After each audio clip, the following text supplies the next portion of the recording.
next I need to divide the batter into 7 equal parts because each cup that I'm filling here is going to represent 1 full pour on one side.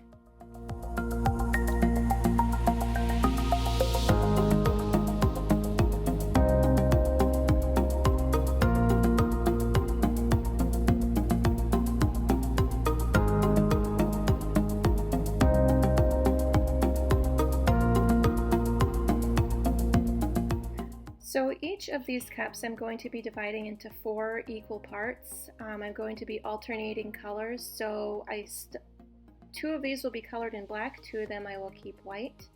And then I'm going to alternate the pours, black, then white, then black, then white, and then I go to the other side, as you'll see in the video ahead. This is charcoal that I'm mixing in for my black.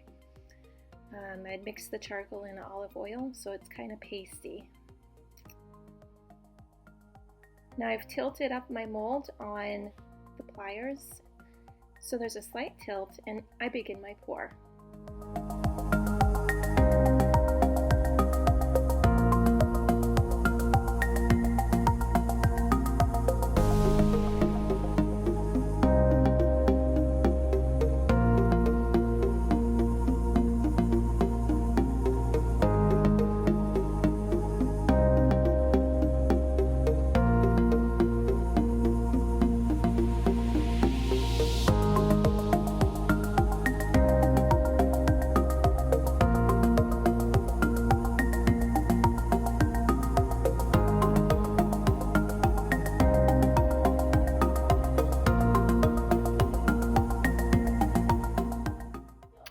Now I'm going to do my next full cup, dividing it into 4 equal parts, and I'm going to color 2 of the portions with black again, and the other 2, instead of being white, will be orange. And the orange I'm getting from infused paprika in oil.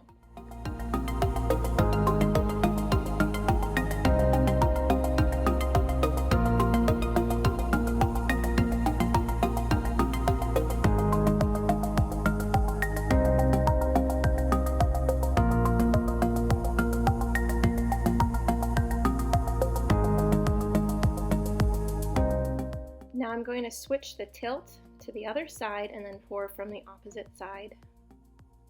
Alternating, starting with black again. I always started with black, and then the orange, black, orange.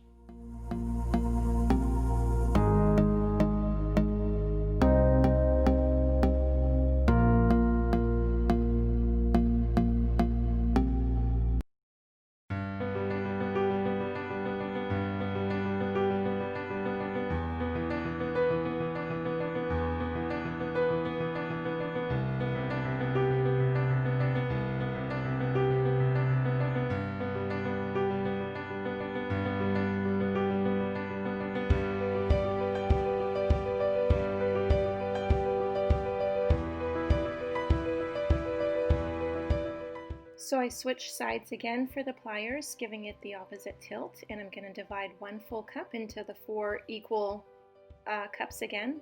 This time we'll have the 2 black and the 2 white. So I'm always pouring the black and white on one side, and I'm always pouring the orange and black on the other side.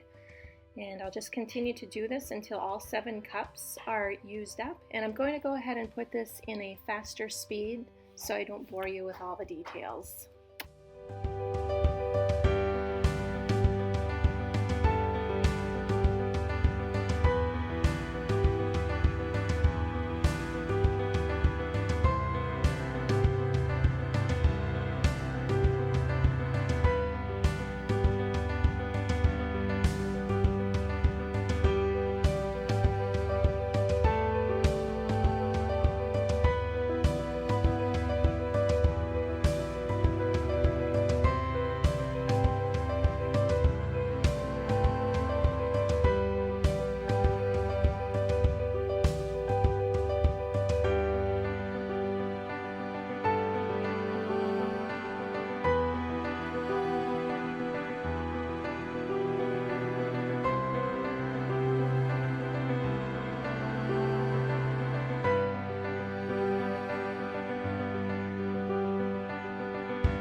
I did go ahead and gel this, and it is now the next morning, and I'm getting ready to cut my soap. And the design turned out pretty nice. I was pleased with how long my recipe stayed very fluid. To keep it that fluid, I had used organic lard that I had rendered personally from a local farm as 50% of my total oils. I find the lard really helps keep my recipe slow moving. Also, the essential oils worked really well and didn't accelerate trace or anything.